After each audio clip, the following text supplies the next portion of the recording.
Thank you for such a nice introduction. Thank you for coming. I won't hold you long. And it's always probably a good idea to set up a little set of caveats when setting out into a lecture. I've had a lot of fun doing this because, as you can see, I've been in many kitchens in my life, albeit in one institution, been making many, many different menus. And what I stepped back to do, and it was lots of fun for me, and I hope it's entertaining to you and even gives you a little sort of sense about what happens in museums, what happens particularly, which has been a very lifelong ambition of mine, quite truly, and a lot, it's very sort of central to the Philadephia Museum of Art, is the whole importance that, first and foremost, from the get-go, and it'll be one of my first points, and if I can make any other point, first and foremost, museums are for artists. Our institution, like nearly every serious art institution in the United States, was founded for that purpose. That is first, and that's the most primary thing. So I'm tickled to be here, where a lot of you I know make art, and others, it's nice to see some happy friends, think very hard about art. Great. Maybe that's how you can. This is not a travelogue. It's not a promo for Amtrak or anything. But just to set in your mind what I'm sure is familiar to nearly all of you, there is this interesting truth, and since I have had only 2 jobs in my entire life, suggesting to you that maybe he was never offered another one, perhaps, but in Chicago at the Art Institute with an wonderful art school, and then in Philadelphia, which abounds, as you know, in wonderful art teaching institutions, art history, of course, but a lot of art making going on in this city 90 miles down the road. That this has been my home for a long time. And it is, you must admit, the poster boy of museums. It just looks like a museum should look right. There's that old New Yorker cartoon that has a banner in front of the Met saying, art and lots of it. Bob Venturi says, this is the biggest billboard in the world. Remember his great interest in billboards. And it's august, and here's the travelogue part. And it's very photogenic, and all those things. And it's a dandy place to work, et cetera, et cetera. My point is, look as it does, and this is kind of a little aging thing, and I won't bore you with this with entirely, but as time goes on, I'm struck again and again that with all the homogenization of culture and accessibility of information, we run the danger of missing the most obvious thing in the world, is that institutions, be they colleges, hospitals, et cetera, all of which we so absolutely fall into a sort of a generic typeset in our mind, even the most thoughtful person's mind. I am struck again and again, and having done lots of things in this building with its collections and learned quite a bit about its own history.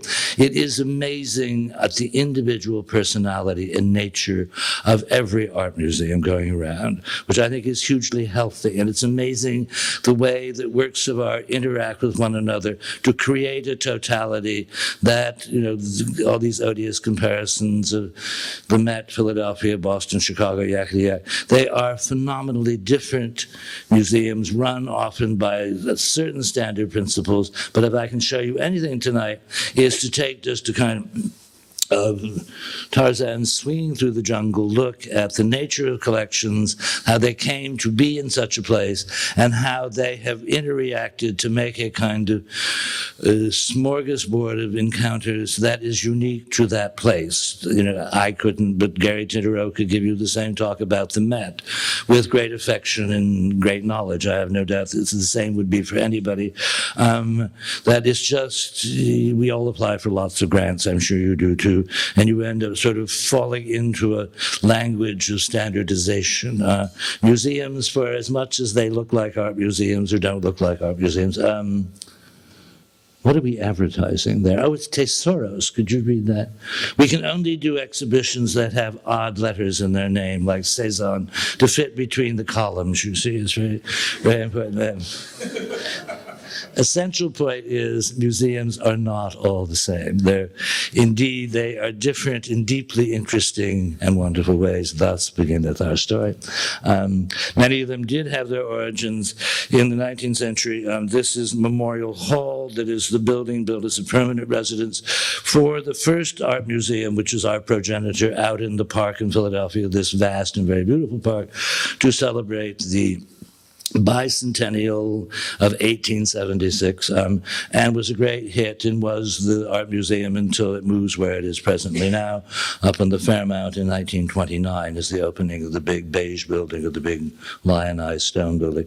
I think it's, to repeat myself, all of these institutions, it's deeply interesting, came with schools and teaching places attached. The Philadephia Museum was the Philadephia Museum School from the get-go from this place. And if anything, in that high spirit of late third quarter 19th century enterprise, the first purpose, advertised, proclaimed in the minutes of the board, was to instruct young people in the making of arts. At the beginning, it was nearly all applied arts.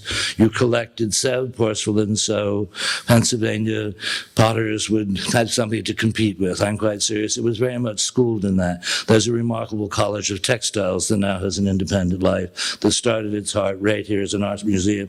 It was the gathering of works of art, first to be seen by artists, to compete. This is also true of the Crystal Palace in London or the big expositions in Paris. They were driven in a highly competitive, very capitalist way to improve the local product for that thing. When it gets into higher arts, it gets a little confusing.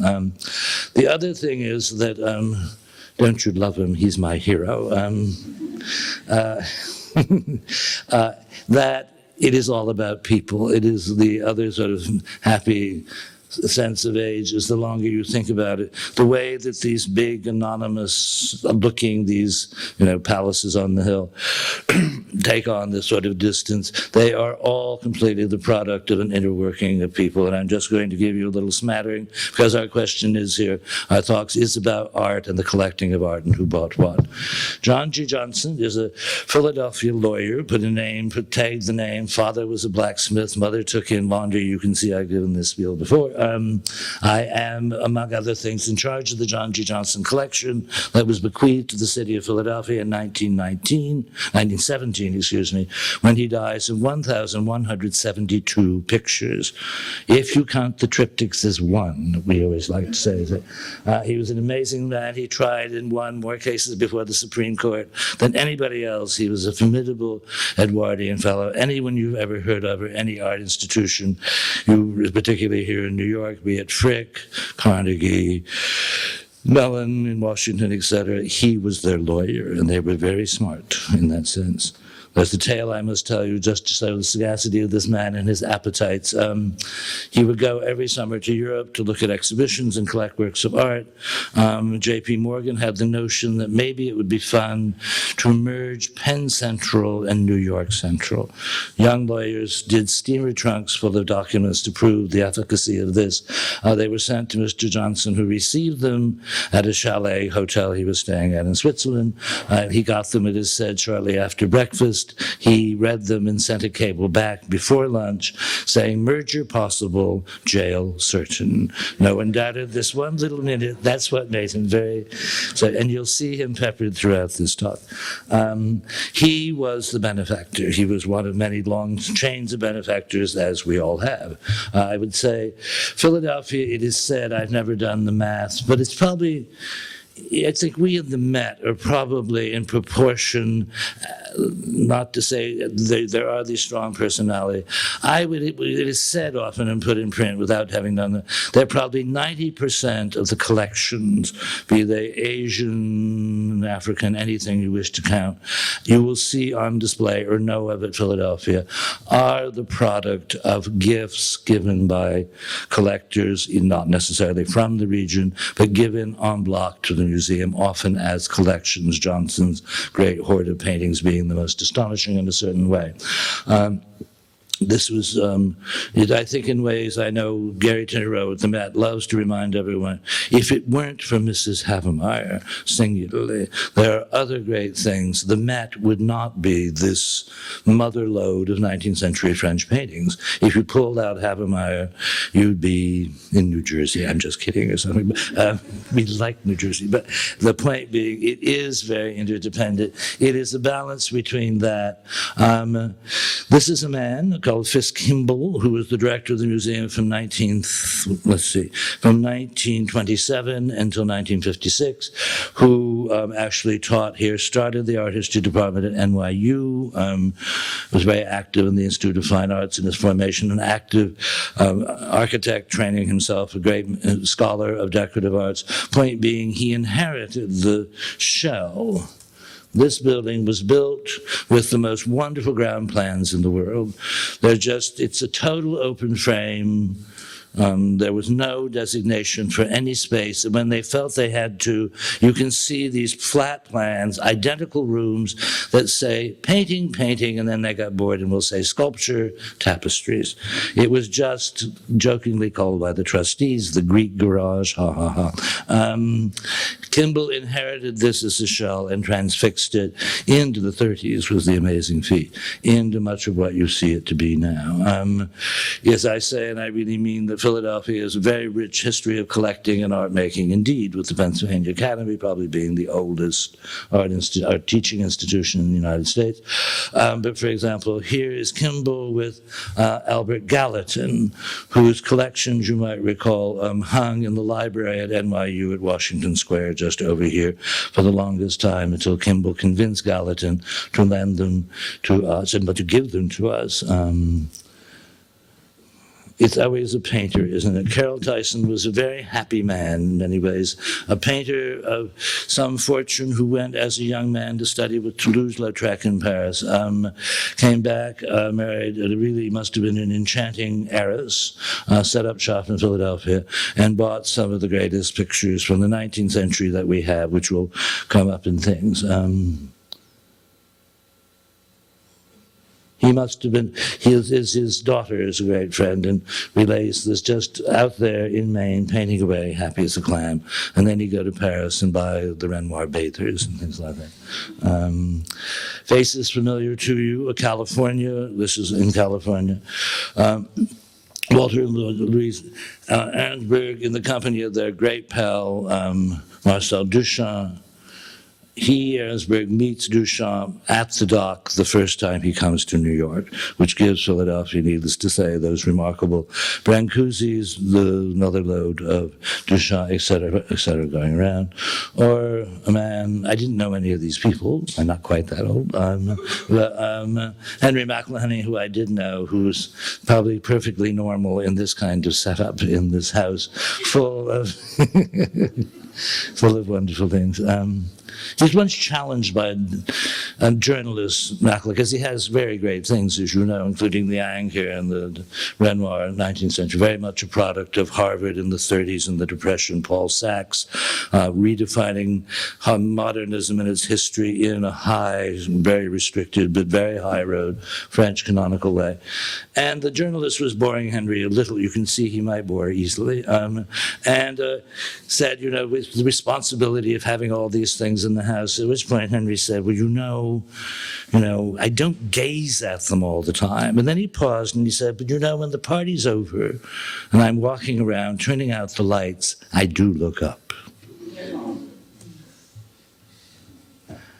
Activities of museums are not absolutely in total sync with the activity, with the collection as such, but we are certainly I am total hook, line, and sinker, the product of my collections. And I say my collections, those collections in charge of me and lots of other people going. So this is a little potpourri, the joy of PowerPoint, showing you some, but not all, of the paintings by Cezanne in the Philadephia Museum collection.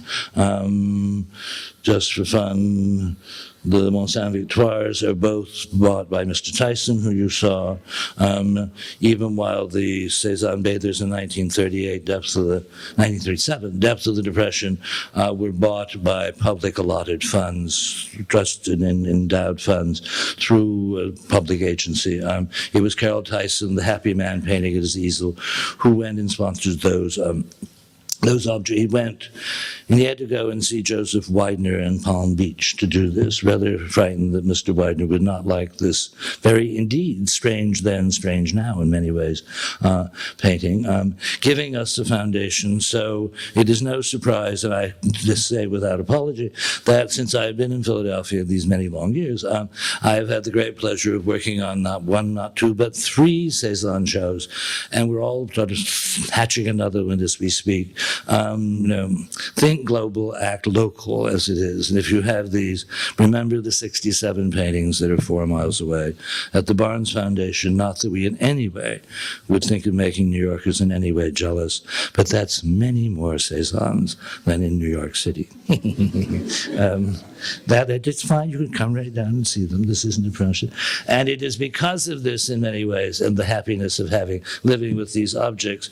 And if you have them, you're crazy if you don't use them in some productive way. This is a very steadfast thing. That we did do the show that was nicely mentioned, the most recent Cezanne exploration, which was as far as I think a lot of us, or that I have ever gone, in this play in and through the history of art in terms of influence, network, DNA activity, with not a Philadelphia Cezanne, but a Philadelphia Matisse up and against the Boston Cezanne, up and against Le Rêve, of course. This being a McElhenney picture, just to bring these into linkage. Or taking full advantage of the bathers and doing an exploration around that. I don't know if you saw this show, but we had the time of our life.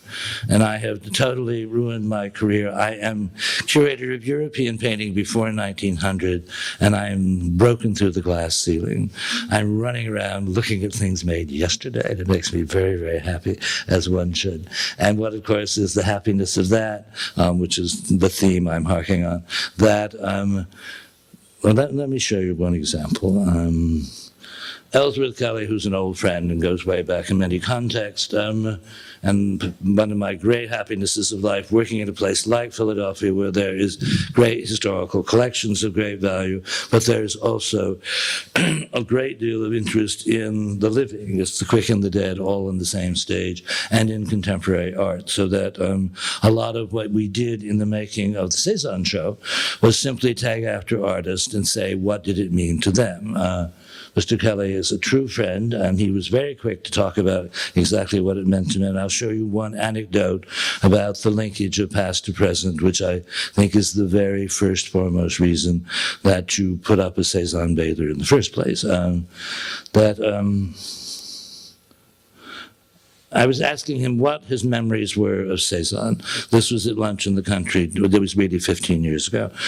Going back to his early visits to Paris, etc. He's full of very accurate and astonishingly vivid and consistently vivid, i.e. these are deep, precise memories, many of them recorded in things.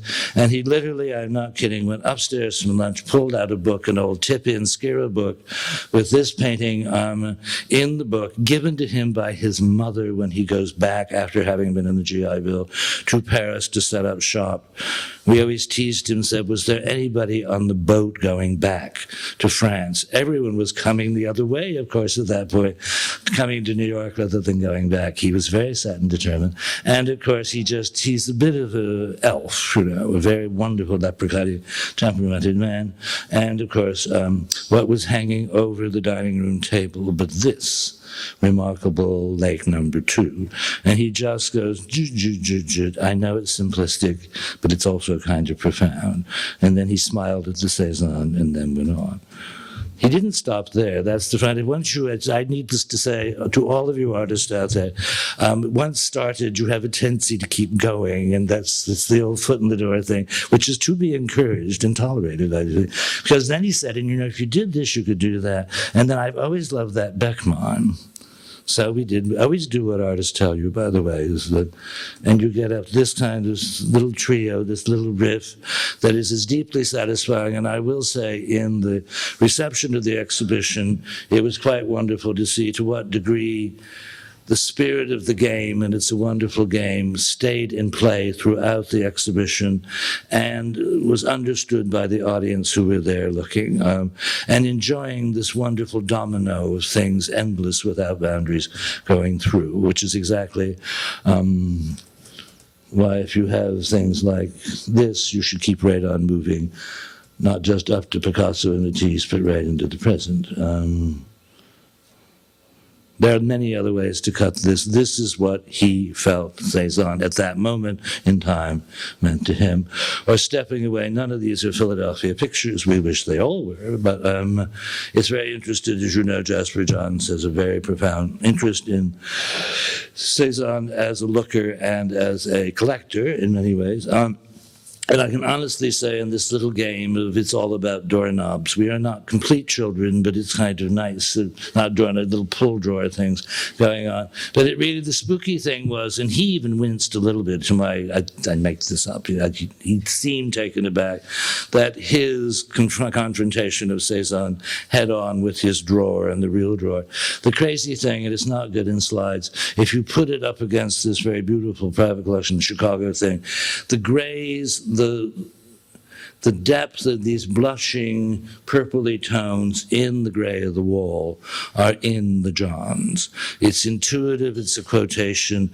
This is an artist of great magnitude looking, taking what he wants, going on, taking these big bites out of things, just as Giacometti obviously would, and this is what they tell us to do. We didn't make this up. As you're doing these things, you make a list of things, you go to Mr. Johns and say, would you mind if we did this? And he gives the most wonderful smile, which I take as approval, but it certainly would.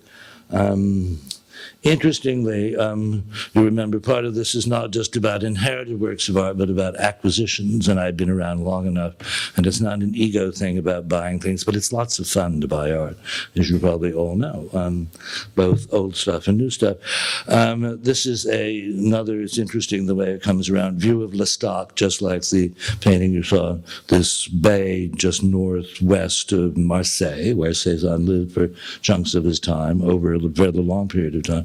That one thing very missing in our own collection, missing at the Barnes, are these, this is not a Cezanne lecture, as much as I once started on Cezanne, have trouble stopping, but that it's these early pictures which we have in the audience, a prime scholar who brought them to the forefront, etc., of the earlier works of Cezanne before the mid-70s, when he was a very different kind of painter, not under any sort of impressionist kind of central Parisian thing, out on his own. And I was very pleased that in the process of this show, I was able to encourage a friend to buy this early view of Lestat. You see, this is, if you just think of this short little transition, if this is these Cezanne goofy days, 70 and 80, this very different zoom-in look in this very tough. This is kind of, it was actually published saying, the next train back is Goya. This is a very dark-spirited painting, looking down at the coast into the things, which I'm very happy to say we can add by promise to the collection and step us back that one big thing.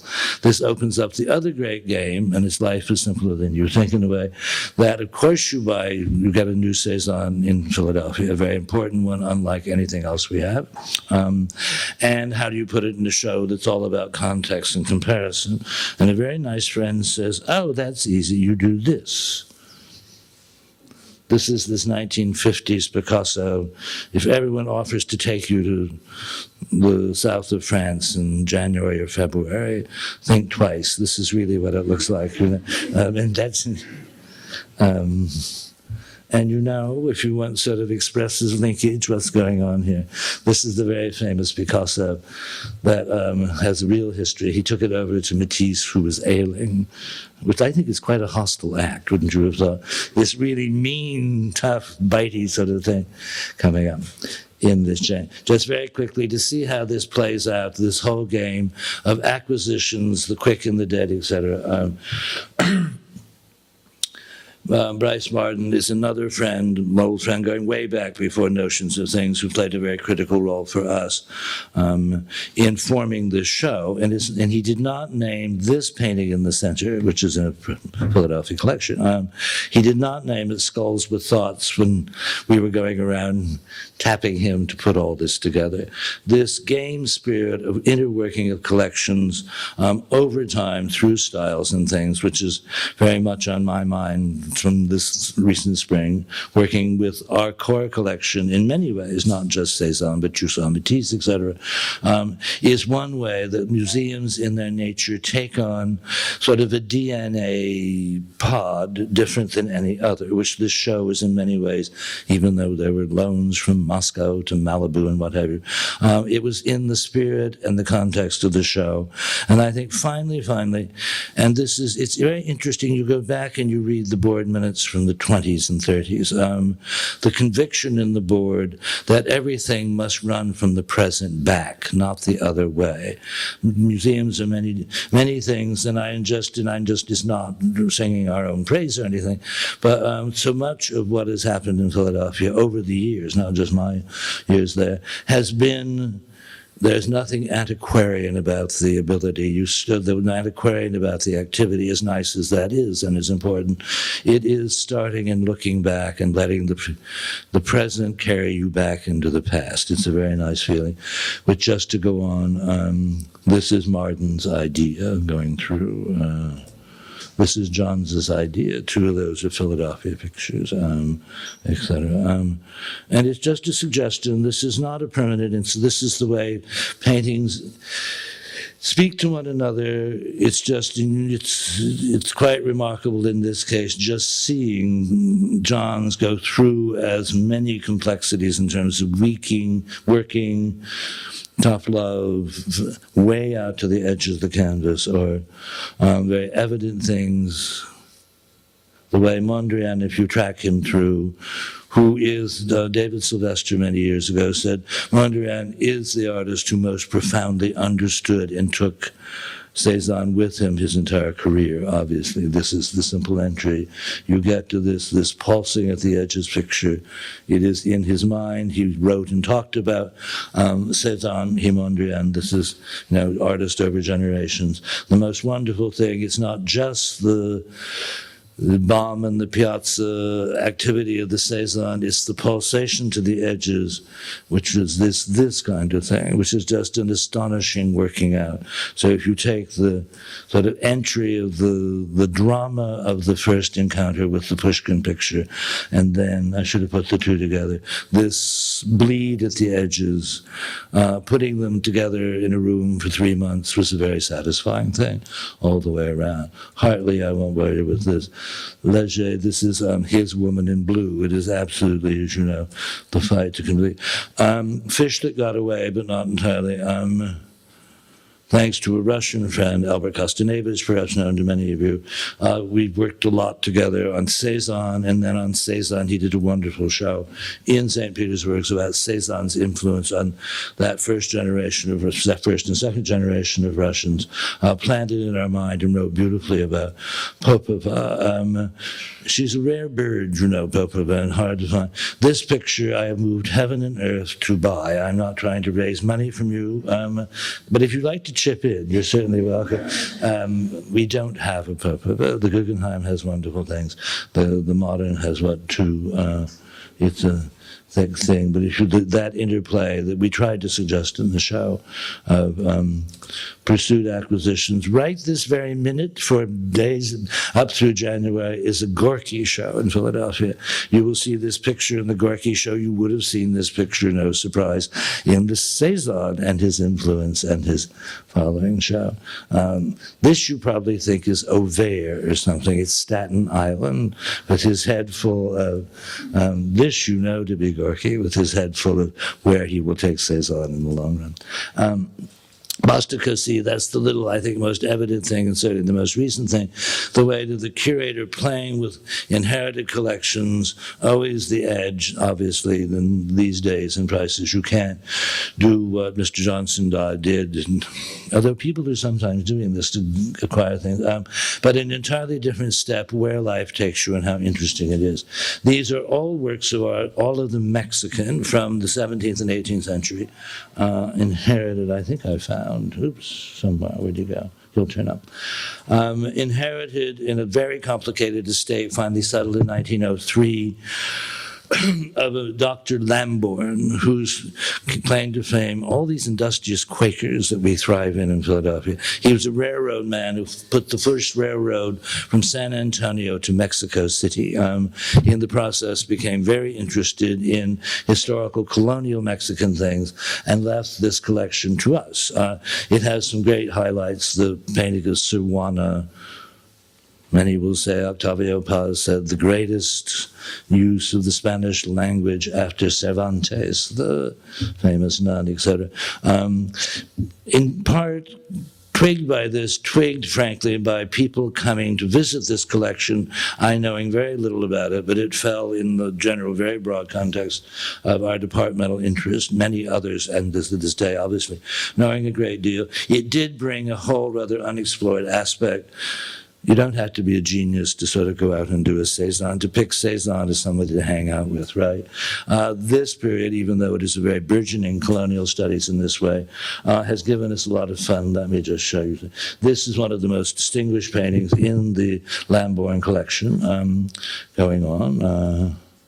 And it provoked this very ambitious show, just to give you a sense, that gave us great pleasure, where a small corps, you would not buy a plane ticket to come to Philadelphia to look at colonial paintings, but since we had them and lived with them, they gave us that thing, those scholarly early connects, to get into a great many people throughout Latin and Central America and in Europe and all over the place who knew a lot about this, that let us do this wonderful, ambitious show with altarpieces from Brazil, altarpieces from Mexico.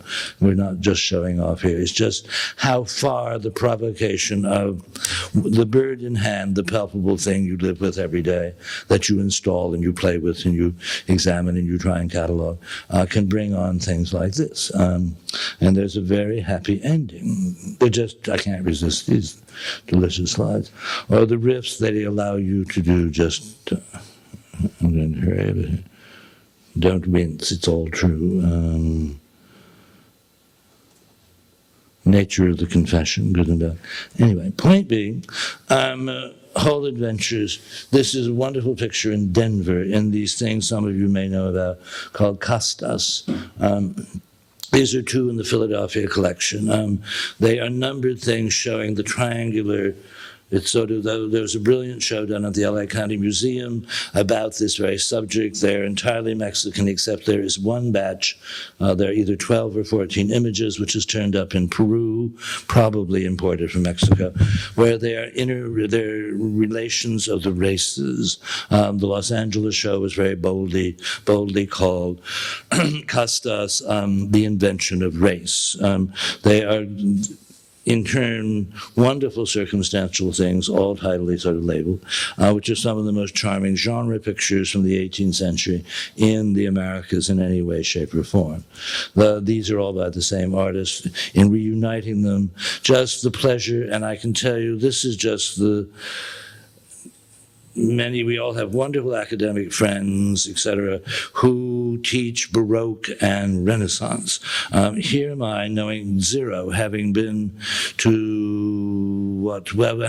visit wonderful friends in Caracas, clueless about this material 10 years ago, have had the time of my life, knowing the people who knew about this, to teach me about this and to work with us in the doing of this, and things of just the great enchantment and complexity of things like the Costas, for example, which I find hugely seductive.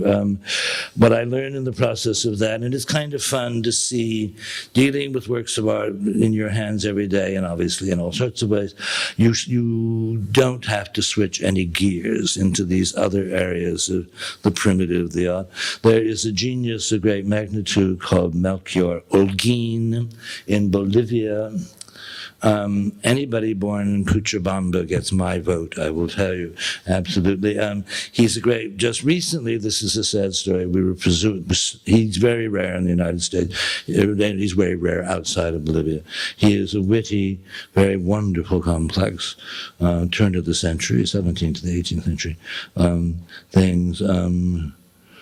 We were pursuing one, and it's bitter in my mouth because we weren't able to until recent. Meanwhile, the absolute genius coming of age in the high Euro manner in Mexico City is Cristobal Villalpando, who, interestingly, Hartford was so advanced in the 20s and 30s as a point of acquisition. And you will see these are objects from the show. This is about 8 feet long. 9 feet long, going through. It's spectacular, high Baroque things. High Baroque. These are big coppers, just to get you in the mood here. It must be one of the biggest art commissions ever, waiting for Radio City or something. In Guatemala City, rich Guatemala City, in around 1695, there were earthquakes. The entire Franciscan establishment, which was vast, collapsed. Sensibly, the powers that be in Guatemala, well, then and now Antigua, went right up to Mexico, got the best man they could, namely Villalpando, and commissioned a set of 62. Don't lie to the people. This does have an application, be patient. Yeah. 62 paintings in a series. As will happen, there was another earthquake. So many of them were destroyed, etc. These are the survivors who are survivors, as you can see, in these poetic tales of the life of St. Francis. Very fresh in narrative, doing every nook and cranny in this highly episodic thing that will happen throughout the convent. Great drama, great originality. This is drawn from established texts, but then taken off in magical ways. Of just the storyline is just wonderful. It's cinematic, going through. This is. You can see they have been through the wars because they've been through 3 earthquakes, which is what happens when you get stuck in 3 earthquakes. Rushing forward because, isn't this wonderful? The vision of Francis going up to heaven. A little like a Macy's balloon, I've always thought, sort of going up in this wonderful gold, this wonderful crystal dome. It's magical stuff. That 3 years ago, this is fast, absolutely part of this same series, a picture turned up, documented as part of this series, which we were able to buy. And we're going to put it right upstairs next to the Rubens. It is truly a great Baroque picture, a great magnitude, with a very scary subject. Now, this is not a lesson in iconography necessarily, but you and I all know that St. Francis preached to the birds and was nice to the fishes and all of this and wouldn't swat a fly. Well, here he is confronting the Antichrist head on with prophets of the Old Testament backing him up from the field. This is tough love. This is really head-on New World iconography, etc., against heresies, against all sorts of things. And after we acquired the picture, we found out this is so cool. I can't resist. You see, Francis, there's this disembodied hand taking out the Antichrist in some fashion. At some point early in the life of this very, very dramatic picture, this is an infrared photograph showing you St. Francis himself is doing the deed, like any good matador would when dealing with the darkest forces, etc. It's a totally unique iconography to the New World. And the fun thing is we're doing a show around this. This picture is now being conserved by a wonderful visiting, sponsored by the Getty Foundation, Mexican conservative. Here, and we found, thanks to Mexican, one repetition of this where it survived in its original state. Isn't it just astonishing? This is rip snorty stuff when we in Philadelphia, slightly in advance of New York, were having trouble not eating with wooden forks and things like that. Just this is powerful. So what comes of this is the way collections reflecting through exhibitions bring you more things in, and it's the ball of wax thing. Very happily, the primary painter, Juan Pedro Lopez, in Caracas in the 18th century, was an absolute charmer. He has the very good luck to team up with Mr. Rodriguez Gutierrez, who is a frame maker doer. These are two objects from the show. This is a confessional straight out of the Franciscan convent. You get a lot of air miles doing this kind of job, I will tell you, to my great delight. And it's the freedom to explore, albeit still grounded in your home base. And very nicely, because of our work on this show and the people we met, these are three paintings by him. The prettiest was just given by Mrs. Cisneros to the museum, etc. This is a gift, not a purchase, the way that activities lead to activities in the making of collections. It's the ball of wax theory, as I say. Bringing us completely up to date. The very same Carol Tyson you saw humming along, putting a lot of pressure on his little folding stool at his easel, bought this picture, which is the Philadephia Bathers. Klaus Oldenburg told Anne Dornencourt many, many years ago, growing up as a boy and into his late teens and early 20s in New York, that he would come down on weekends to the Philadephia Museum of Art to look at sex. And we said, Philadelphia, Quakers, my goodness. And he says, it's true, Where else would you go? Some of you have been there. The St. Gaudens from Madison Square Garden. And he'd just say, here is a woman up on her toes, buck naked, twice life-size. This is down the hall. There's the Cezanne bathers. There's Marcel Duchamp and the large glass. There's no end to it if you start thinking of it. In any case, these are all paintings, and this is a smattering of these very rich inherited collections. Every single one of these given, Tyson being the lodestar. But keep your eye on the lady one in from the right, because this is Paris 6 weeks ago for a show which is the unheard of thing. And this is we're having a lot of fun with this, which Renoir, and I won't make you raise your hand or vote, I do Cezanne. Cezanne is a hero. Everyone loves you if you do Cezanne. Modernism on the march. John Wayne, like manliness, giants walk the earth, etc. If you work on Renoir, a little fishy, and especially late Renoir. We are doing, our public relations department is a little squeamish, but we're pushing them very hard. We are doing the unheard of thing, which is a subversive Renoir show. All the Renoirs you knew you hated, etc. We abound in them. We have 8 loans to this show. We've had a wonderful time with our French colleagues doing it. We start in 1890. Even the Philadephia Bathers in the hard style is mid-80s, as you know. We're going right after that. Where do you see it? It's very beautiful. Into these wonderfully worked things. To soften the blow a bit, we've put in a handful of Matisse, Bonnard, Mayol, all of whom adored him. And Matisse had a date to have lunch with him nearly once a week when Matisse himself moved south, and this is the view of the south where he in Cagnes lives out his life. These spectacular, back to Delacroix, back to luscious things. It's the most fun I've had, because we truly do feel a little subversive. Remembering, we've got it, there are 181 of them at the Barnes, and I'm very used to very intelligent people, less intelligent than any of you, going out to the Barnes Foundation and saying, too many Renoirs. I'm honestly of a school to say you can never have too many Renoirs, and I mean it, I really do. This is conviction that comes out of these happy days. Dealing with this is Joan. Maybe, how can you have 2 transcendent geniuses in 2 generations? I mean, the box didn't even bring that off, right?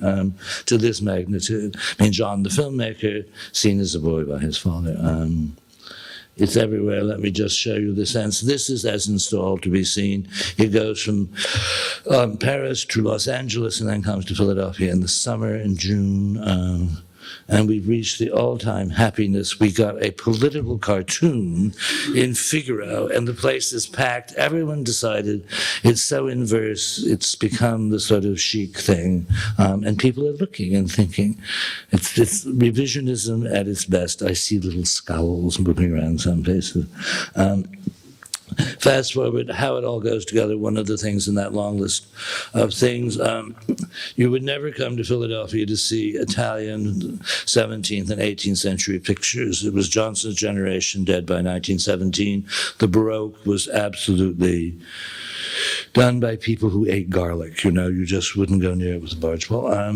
Essentially, through other interests of the past, this is all of your activities professionally don't have to be linked to what's outside your office door. We had a very good time working with colleagues in Italy, one of a guy called Pete Bowrin, who's now in Houston, on an 18th century Roman survey, learning a great deal in the process, and maybe just doing a little turn in how people saw it. And one of the dreams come through of that is the Frenchman who goes down to Rome on a grant to go to the French Academy and never comes back, namely Sublerat. You see him he is one of the truly great painters by any standards of the 18th century. These are objects shown in our show, just to show you. This is the last commission for an altarpiece in the Vatican was given to him. Must be said they ran out of spaces. I don't think there were any other spaces, high altars, but the highest honor imaginable for a contemporary painter. This dream thing, which I couldn't resist, in this of all buildings, this is what artist studios look like, and a lot of this building, which I've just walked through, looks like, in part. It's him with his family, his son, his little daughter, his wife was a painter of miniatures, in his studio in Rome.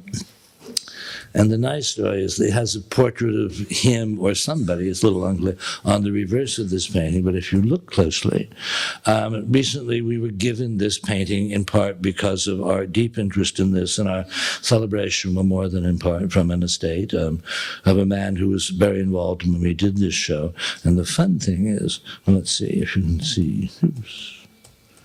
This is right up your alley. You see him right over there. There's a set of apostles on the wall. This will be easier here. Giving us our first Sublerat, etc., marching on from certain deeds do not get punished, I suppose. Very quickly, you don't have to have any link to this. We are great collections, as you well know, and there are many, but we're right up there. On this whole move from the 19th into the 20th century, it's very, very interesting. And the Sunderbund and Wen marry in 1906. They honored two living painters. No, they showed Cezanne as 9. They showed Cezanne, they showed Munch in this trans-European pivotal thing. We, the Philadephia Museum, do not own a Munch. This picture, not in this form, came onto the market. And this is not a murder mystery in pursuit, but it's a wonderful game that we played. This painting, showing a mermaid, very sort of nice, was commissioned by Axel Helberg, who is a great Norwegian nationalist. This is the house and the very place he commissioned this painting. Munch being in Paris in 1896 when he painted this, to go to his house. Everyone, how smart would you have been? I lived and worked with this photograph for 6 months, which was from the family. It stays in this house till the house is pulled down in 1936. How many people where the railing goes up, there's a portrait behind that. You know perfectly well. Isn't that cool? It's the Munch print of himself going through, showing he was a great patron and sponsor of Munch.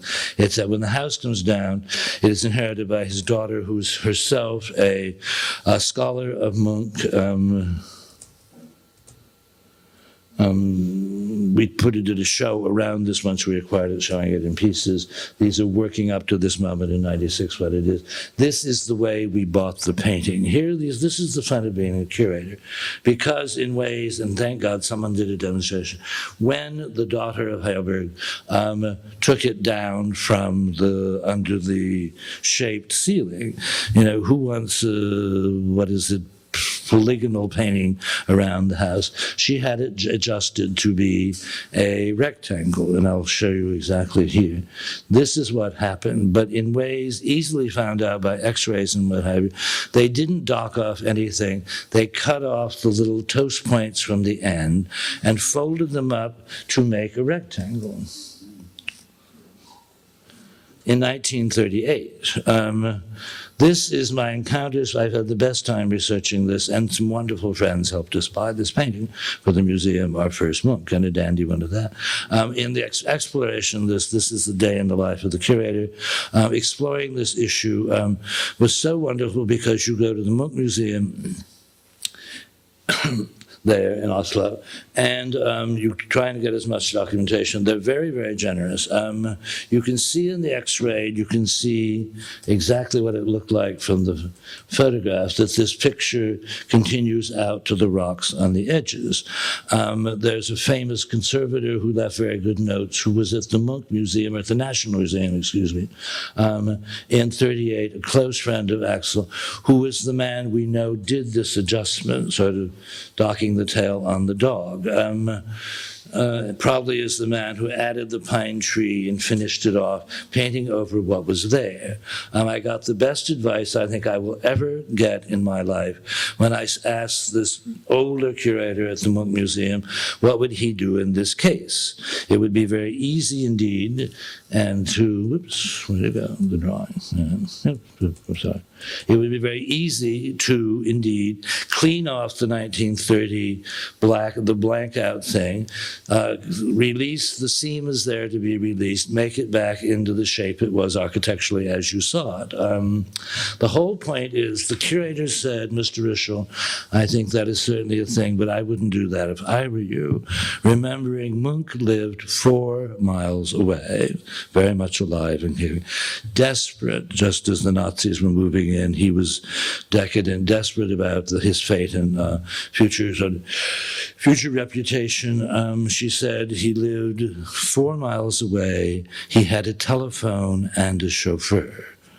And it took me about 4 minutes to say, call up Munch saying, we're going to adjust this, do you mind? He loved monkeying with his own things and folding and tossing them around. I don't want to be the curator who takes off 1938 Munch to expose, neither would you, 1896 Munch. So what you see, which is a tour de force of deception, but full disclosure, what you see on the walls when you see this are from the X-rays and cross-section things, fabricated the little pointy ends, put up in duplication of what we know from the photograph, and the X-rays are still there, with a label telling you everything, which people often don't understand, I must say. These are the joys of acquisitions and working in museums. And finally, we're coming to the end. Did you think we only indeed deal with things? Our most recent acquisition, that has been in the museum for a very long time, is Bruce Naumann's remarkable declaration, which is a slogan for all the artists in the room and for all of us to best remember. Remembering that our curator, Carlos Boswaldo, and Michael Taylor did Bruce Naumann at the Venice Biennale. We won the Gold Lion. Having never been to a Gold Lion Award, it's just like the Academy Awards. They wave it in the air and people cheer and their children get photographed. It's very touching and nice.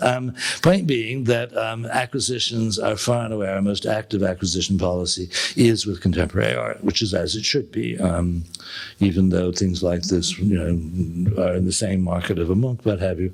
But that is my little romp through patterns of acquisition, dealing with collections, coming out through exhibitions, and swinging around and through. So thanks very much.